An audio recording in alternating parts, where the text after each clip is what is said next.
Yo, what's going on, everybody? It's Chad here with another In the OT podcast for BetHubSportsBlog.com. It is all in the books. Ernie Els has hoisted his second Claret jug in unbelievable fashion today, coming back from 6 strokes down, going on to the back 9 to defeat Adam Scott, who absolutely collapsed, bogeying the final 4 holes. And when you think about this major here, I'm sure many people, including myself, are going to be thinking of this more of the tournament that Adam Scott choked and lost, more so than the one that Ernie Els won, even though he deserves a ton of credit based on what he was able to do shooting that 32 on the back 9. Now, before we get to the Scott meltdown and breaking down things here, I will give a ton of credit to Ernie Els. Here is someone that not many people thought would be able to win a major after the way he had sort of fallen off the map a little bit the last number of years. He was into his 40s. He was already inducted into the Hall of Fame. He had won 3 majors. He is one of the all-time greats, one of the best players we have seen for sure in the last 15 to 20 years. We know what is going on in his personal life with this autistic child who he deeply cares about and has gone to absolute great measures and lengths to do everything he can to provide for him and make a life out of it. He's tried to provide a ton of awareness across the world through charities, putting on tournaments, and that is something that you absolutely have to admire for someone like Ernie Els, because, you know, a lot of us get so caught up in the mix of these athletes and what they do in their particular sports and professions that sometimes we lose sight of what these people are as human beings away from the game, which really makes up who they are overall as a person. So that's something that I've always loved about Ernie Els. He's always remained a very low-key person on the course. You never see him getting all that worked up. His demeanor is always even-keeled and really just seems like a terrific guy. I mean, all the accounts you get from other people who have interviewed him and spoken with him all have nothing but positive things to say about him. So, you know, if there was someone that was going to take advantage of a collapse from Scott, thankfully it was Mr. Ernie Els. And even back going to the Masters this year, I was absolutely appalled at the fact that those goofballs down in Augusta couldn't figure out a way to get him into the tournament. I don't care about rankings. I don't care about invitations and all the little qualification rules. The nerve to have someone that has been as good as he is and not completely past his prime. He'd still won a tournament earlier in the year and had been in the mix. It's just an embarrassment. Good for him for sticking it to him a little bit by winning this tournament here today. And let's not forget, he was right up there at the U.S. Open as well. I mean, I remember there was that one par 5 when he had a second shot coming in that was very close to getting near the green and it rolled over the back. He ended up making bogey, which pretty much took him out of it. But he had a very good chance in that tournament as well. So once again, we tip our hats here to Ernie Els. 4 major victories is definitely a feat that not many golfers have done. To have done it in his 40s here, way to go, Ernie.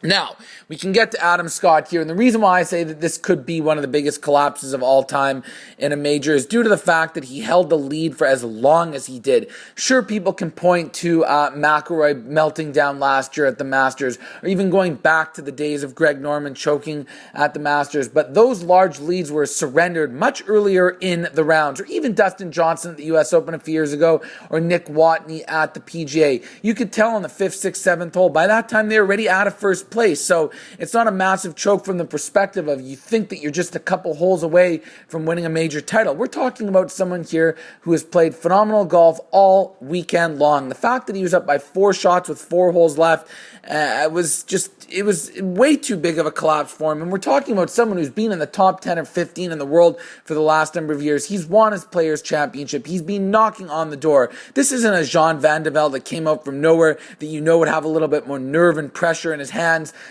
on the 18th hole, the 3-shot lead. We're talking about someone here who's been there, done that, and should have been able to close out this tournament. All the great putting that we had seen from Scott leading up to this point completely left him. A lot of his great shot-making ability just completely went into the tank. That approach shot on 17 was god-awful, the way it bounced back into that rough. The drive on 18 with the bunker there, I mean, it's just completely inexcusable, and this is something that I don't think someone like Adam Scott can recover from. I've already had a couple of battles here on Twitter since it's ended, and people are saying, oh, he's only 32, he's young, he can get it back. It's an old man's sport. You can never count somebody out. Look how many times Phil choked. Look at what Rory McIlroy did last year and he came back. I don't see it being that way, because someone like Adam Scott here was pegged to be an all-time great from the age of 17, 18 years old. He was supposed to rival Tiger Woods. Well, you know what? When he first got on tour, that never came to fruition. He really struggled and was never ever in contention in majors. But the last couple of years, it looks like he has turned the corner. He's gotten back into contention in some of these majors. We saw we did at Augusta a couple years ago. I think Stevie Williams has helped put a little bit more confidence in him. He's won the Players' Championship. He won the, I think it was the Deutsche Bank, one of those FedEx big tournaments last year. He's really turned the corner. And you have to believe someone that maybe had a little bit of his psyche become fragile due to the fact that he never lived up to those high expectations at a younger age, and then finally get back on track and then still blow it, could be absolutely devastated by it. It's not like someone like McIlroy, who knew he was in his young 20s, or someone like Phil, who had been in there in a major 7, 8, 9 times already, and it was just a matter of time.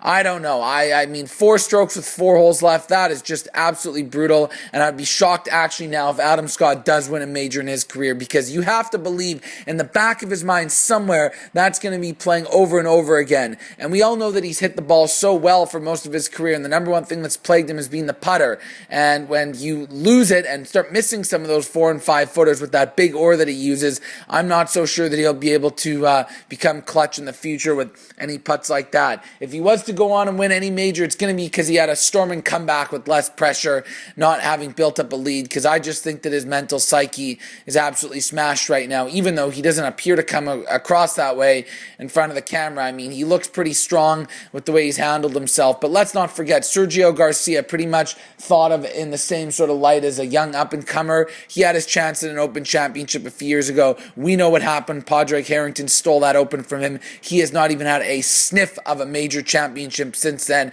and I view Adam Scott in a very similar light as to Sergio a couple years back. Those are my 2 cents there on the tournament. Once again, we do congratulate Ernie Els, who is an absolute classy player, one of the finest ball strikers we have ever seen in the last 20 years, and we know that the only thing that's really held him back maybe the last few years has been a bulky putter, but now that things have gotten under control there, the big easy is making it look easy, and had a massive